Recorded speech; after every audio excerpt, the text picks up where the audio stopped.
আসসালামু আলাইকুম ওরহমতুল্লাহি ওবরাকাতুহু। সম্মানিত নাজরিন, আজ আপনাদের সম্মুখে একটা বিশেষ গুরুত্বপূর্ণ আলোচনা করতে চলেছি যে সমস্ত রোগীর অনবরত বারবার জাদু ঘুরে আসতে থাকে, মানে কবিরাজ তার পিছনে লাগতেই থাকে, সেক্ষেত্রে আপনি কি করবেন, কি করণীয়?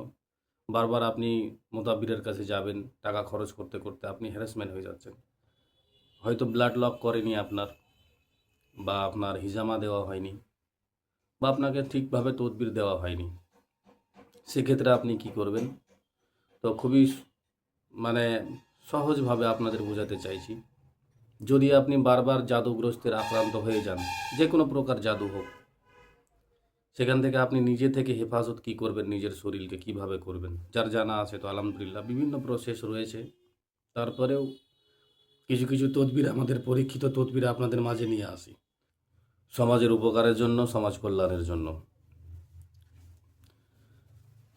তো কি করবেন আপনি? সকাল সন্ধ্যা আপনি দুই হাতকে এভাবে তালু দোয়া করার মতো হাতটাকে নেবেন ফজর নামাজের পর, বা ফজর নামাজ যদি ছুটে যায় সূর্য ওঠার আগে করার চেষ্টা করবেন। সূর্য উঠে গেলেও সমস্যা নাই, তবে সূর্য ওঠার আগে যদি করেন তো আপনার এর মধ্যে ফায়দা অনেক রয়েছে। আর মাগরিবের নামাজের পর বা ইশারের নামাজের পর আপনি কি করবেন? ইস্তেগফার বিজোড় সংখ্যায় পড়বেন, দরুদ ইব্রাহিম পড়বেন, তারপর আপনি সূরা ফাতিহা 7 বার পড়বেন, আর সূরা নাস 7 বার, সূরা ফালাক 7 বার। 7 বার পড়ে আপনি প্রতিবারই হাতের তালুতে দম করবেন। আর পারলে 1 গ্লাস পরিমাণ পানি নিয়ে নেবেন, সেই পানিতেও দম করে দিবেন।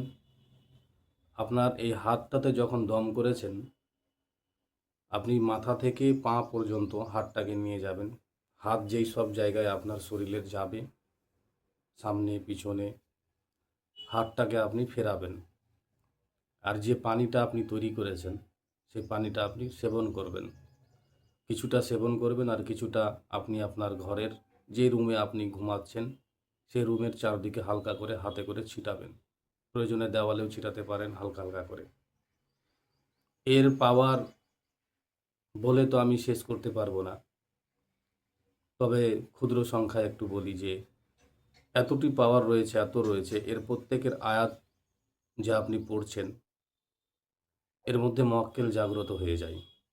যদি আপনার অতিরিক্ত সমস্যা জাদুর বাড়ে, তো এই মক্কেল জাগ্রত হয়ে আপনার প্রোটোকলের জন্য দাঁড়িয়ে যায়। আর হয় কি, আপনি যে পানিটা সেবন করলেন, জাদুর রেডিয়েশন আপনার শরীরের মধ্যে প্রভাব পড়বে না। বিকল্প হলো যে করছে বা যে মারছে তার শরীরে চলে যাবে। রেইকির মাধ্যমে জাদু করা হয়, চোখের মাধ্যমে জাদু করা হয়, ছবির মাধ্যমে জাদু করা হয়। এই যে আমরা অনেকে ফেসবুকে ভিডিও বা ছবি, বাচ্চা, বিবির, পরিবারের যারা ছবি ছাড়ছি, সাবধান হয়ে যান। এতে কিন্তু লোভ লালসা লাগে, নজরের বন্দিশ লাগে, আপনার জাদুর প্রভাব ফেলে দেয়। কারণ শিক্ষা দীক্ষা মানুষ, কাজেই সাবধানে থাকেন যে সবার মনোবল একই রকম থাকে না, আর সবার বিবেক চেতনা একই রকম থাকে না, সবার মাথা একই ধরনের কাজ করায় না সবাই। যার যেরকম মানবিক চিন্তা সে সেই দিকেই ছুটাছুটি করে। তো সম্মানিত হজরত, এর থেকেও ভালো ভালো তদবির আপনারা যদি শিখতে চান, বা জিন জাদুকে আপনি ধ্বংস করতে চাইছেন, বা জিনের সঙ্গে সম্পর্ক রাখতে চাইছেন, সমাজের কল্যাণ উপকারের জন্য কাজ করতে চাইছেন, যারা ইমামতি করেন বিশেষ করে, বা সাধারণ মানুষও যারা রয়েছেন, যারা নামাজের মধ্যে থাকছেন, তো তারা আমার এই স্ক্রিনের নাম্বারে আপনারা হোয়াটসঅ্যাপের মাধ্যমে যোগাযোগ করুন। পরিপূর্ণ আপনাদের শিখিয়ে থাকি ইনশাআল্লাহ। তদবিরের হাদিয়া কত নিয়ে থাকি, কিভাবে আপনারা জিনকে হাতে মুঠের মধ্যে ধরে নিয়ে আসতে পারবেন, এবং যে কোনো পরিস্থিতিতে, যে কোনো অবস্থায়, যে কোনো জায়গায় দাঁড়িয়ে জিনের সঙ্গে সম্পর্ক রেখে আপনি কিভাবে রোগীর শরীর থেকে জিনকে আপনি বের করতে পারবেন, বা তাকে বোতলে ভরতে পারবেন। আমরা পার্সোনাল মক্কেল সব জায়গায় খাটাই না, পরিস্থিতি হিসাবে খাটাই। তবে ছাত্ররা যারা রয়েছে তারা কাজ করতে বেশি ভালোবাসে, তারা করছে এই জগতে।